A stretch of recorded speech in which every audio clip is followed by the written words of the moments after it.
According to one of the most respected scientists, Benjamin Franklin, it is the first responsibility of every citizen to question authority. And here I am, as a citizen of a democratic country, who feels the need of voicing out my insights about one of the momentous events happening in the Philippines, the martial law.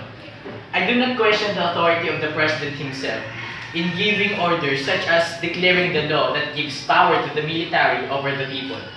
What I can't understand is the reason behind the irrational proclamation of the said law. News on television, radios, newspapers are now spreading across the nation about President Duterte's declaration of martial law in Mindanao because of the military and Maute groups clash in Marawi City. But certain questions are still unanswered. One of these is the question of the totality of members of the terrorist group who are residing in Mindanao. There are cases saying that there are only 15 terrorists there, but some say there are more than 100.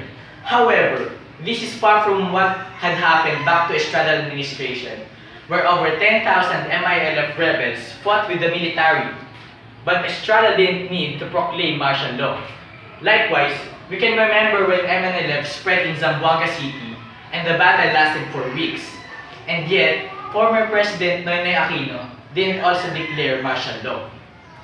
At that point, many are wondering why President Duterte needed to declare the military government involving the suspension of ordinary law in Mindanao, given that we can still think of other alternatives and implement them if we really push through it.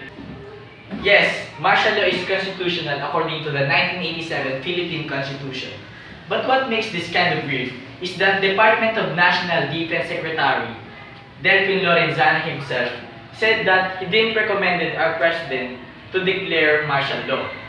Moreover, he revealed that even without the proclamation of martial law in Mindanao, the military could neutralize the Maute group. Martial law is a military rule, but even the military themselves, who knows the situation in Marawi, didn't ask our president to publicize it. That's why I cannot refuse to think what really his plan on promulgating martial law in Mindanao is. Meanwhile, the Congress grants Mindanao martial law extension until December. For me, this will just make the situation worse. This will surely result to police and military abuse. This will extend the suffering of citizens whose civil and political rights are restricted and will make their democratic rights violated. It will just add up to the covering of the truth of immense human rights violations.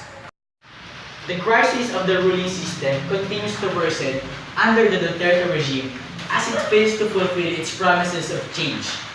Come to think of it, is there a change that happened in the country since the present administration took over? Human rights violations, contractualization, and mercy killings, continuous deterioration of US dollar to Philippine peso exchange rates. If these are the changes our government was talking about, then our country does not need these simple changes.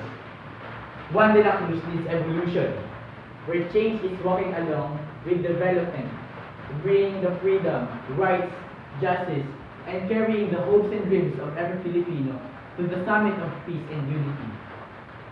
Keep in mind that those who would give up essential liberty to purchase a little temporary safety deserve neither and will lose both.